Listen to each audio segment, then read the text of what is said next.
September 28th. So, like I said, only 20 days until the NBA season starts. So the NBA season is on the rise. It's coming up on us quick. You know, want to go over like a quick rundown of all like the player awards, who we got winning all the major awards, and maybe some surprise teams. So I mean, just right from the top, we're gonna start off the top. Who is our rookie of the year? Before injury, for me, it was Paolo. I think the Thunder are going to make a push, possibly break into the playoffs for sure, into the play-in game. They're already there. I think Chet would have just kind of like got them over that ceiling into the playoffs, and I think that would have been enough to get him rookie of the year. But now it's a toss-up between two guys. It could go either way, but I'm going to go with Paolo Banchero just because I don't think that there's another offensive force on the Magic the same way that Detroit, Jaden Ivey has to deal with Cade Cunningham. Like, let's be real. That's still Cade Cunningham's team. We like Jaden Ivey, and right, Detroit was super glad he fell to them, but they're still building that team around Cade Cunningham, and with good reason. I mean, it's not like even getting a Jaden Ivey should really change that. He should just add a lot of scoring and dynamic, just playmaking, really. And, it's always important to have multiple guards, especially like high-level guards. Every good team has multiple high-level guards, so you can never really have too many of them. I mean, I love the pick, but I think Paolo's going to be a guy who can average 20 points, 8 rebounds, and 3 or 4 assists right away. I don't know if that necessarily means Orlando's winning any games, unfortunately. I still kind of think they might be in the same situation unless they can. I just don't see you winning without any high-level wings. And Franz looks pretty good, but I'm just not. I'm not sold on him yet. I think other people are more hyped on him than I am. I think he had a good rookie year, but I'm not super sold on him. I really like Wendell Carter. Cole Anthony's a good player. I think Jalen Suggs was really banged up his rookie year, so we didn't really get to see what he could be at the NBA level, even though we did see flashes. But I just still think that team is way too young and doesn't have enough like high-level pieces for it to really matter enough for him to, I think, like his stats for them to really matter enough for him to win. But I do think that he'll put up good enough stats for himself to win rookie of the year. And I mean, if it's not him, I think it's either Jaden Ivey or possibly Keegan Murray. The Kings are a difficult situation because obviously they got Sabonis, they got De'Aaron Fox. They're a good team. But Keegan Murray gets buckets, man. You've seen that guy in Summer League. He was just getting buckets left and right. So it really, you never know. And when a guy can play, it doesn't really matter if the guys in front of him were better than him. We've seen this before, like young guys come in and just take someone's spot. So if he's ready to come in and be the man, who knows? He definitely has a chance to be like at least a 15 points per night kind of guy. Like his skill set is already there. So we'll see. Jumping over to Defensive Player of the Year. This one was a little bit harder. I couldn't really figure out exactly who I wanted to go with. I don't necessarily know if Marcus Smart should have won last year. So because of that, I'm going to go with the guy who I think should have won last year, Mikal Bridges. The reason I think to me, it doesn't really make sense that Marcus Smart won compared to Mikal Bridges is because the star players are forwards. As much as we like to admit it, all the best players in the league besides like a Steph Curry, for the most part, they're forwards and they're wings. Mikal Bridges is guarding LeBron. He's guarding Giannis. He's guarding everybody. Jimmy Butler. Every team's best players, for the most part, a wing. Kawhi Leonard.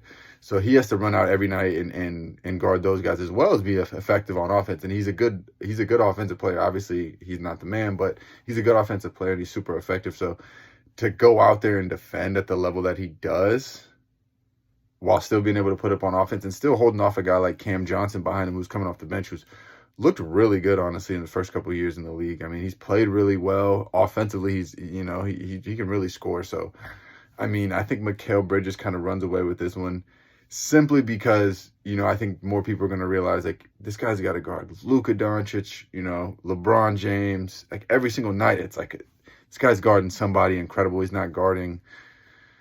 The forward position is just really stacked. That's all I can say with a lot of like really hard people that's really hard to guard. So I think when you find someone like Mikal Bridges who can go out and defend at such a high level and still give you something on offense, even though he's guarding Kawhi Leonard, even though he's guarding LeBron James, to me it's just kind of like it puts him above the other guy. So that'll transition to the next one, since we were just talking about those guys, right? LeBron James, Kawhi Leonard, like MVP.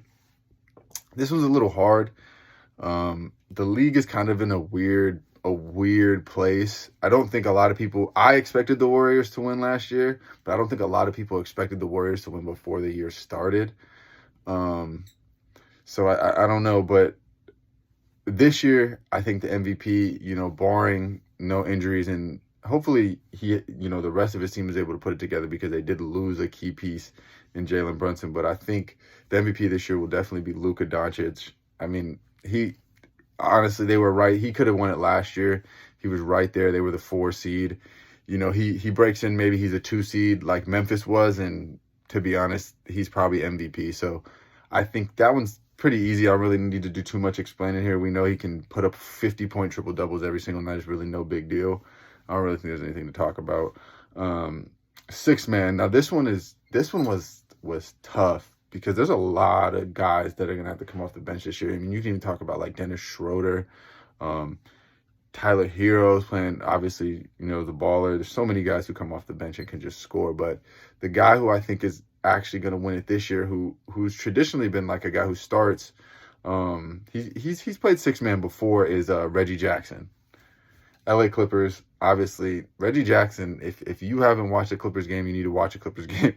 Reggie Jackson gets buckets. Now, he's not Steph Curry. He's not one of these top elite high-end guards, but he's a very good starting point guard in the league. So when they transition him to the bench, obviously they bring in John Wall. So I would be surprised to see the Clippers start Reggie Jackson over John Wall. I just think that they're going to start John Wall. That's the reason they brought him in, so they can have another star starting point guard. So, I mean, while he's not a star anymore, I think they brought him in for that reason. So I seriously doubt that they're going to, run with Reggie Jackson. But that gives them a lot of depth on the wing and just off the bench in general. That makes that team really, really dangerous when a guy like Reggie Jackson, who can put up 30. We've seen Reggie Jackson put up 30. We've seen Reggie Jackson. I don't know if he's ever put up 40 in a game, but I wouldn't be surprised if he has. I mean, I've watched a few Clippers games, and Reggie Jackson, while Kawhi Leonard was out, was the other guy besides Paul George. So I wouldn't be surprised to see him win 6-man of the year. I think, to me, he should be the front runner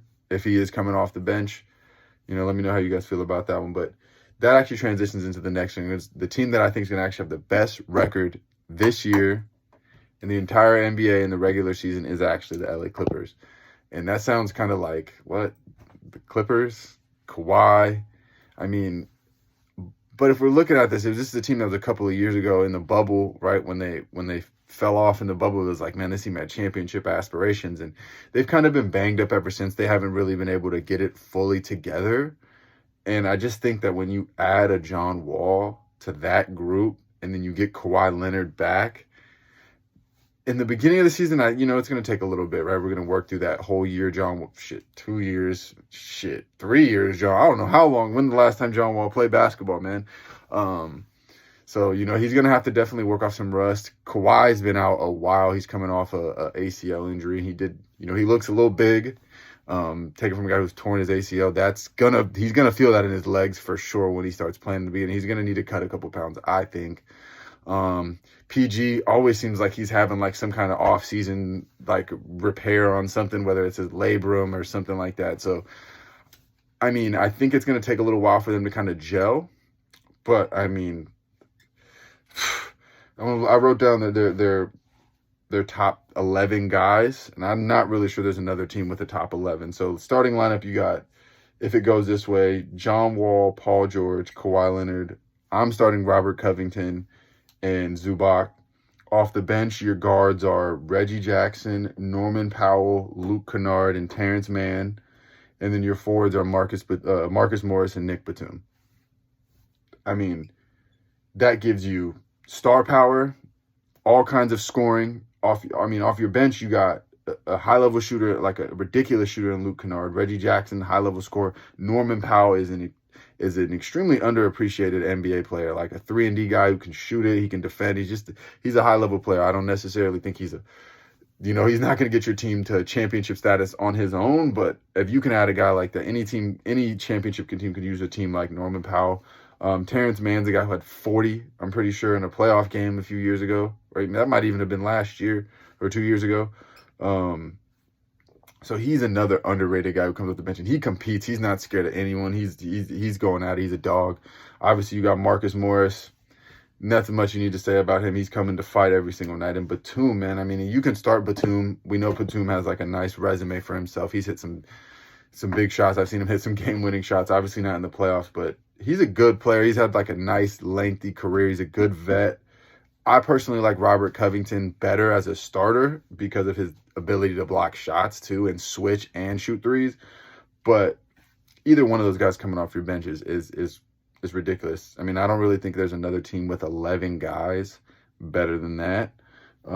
So because of that, I think if the Clippers can put it together, I mean, because that doesn't even include the Brandon Boston, who's a nice young player on their team. This is just their top guys that we know can go. These are just the vets for the most part. So, I mean, if the Clippers can get it together and not have too many injuries, I think that's really going to be the big thing for the Clippers because they are injured. They have a lot of guys who've been through some injuries.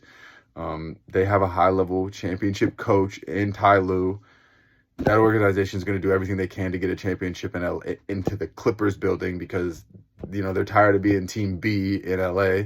Not even really Team B. You know, it goes like Lakers, Rams, and then it's like Chargers, Clippers are like tied, you know, at this point. So I think they're tired of being that team. I think, you know, that organization would do anything they can to bring a championship. And I don't know if this team's a championship team.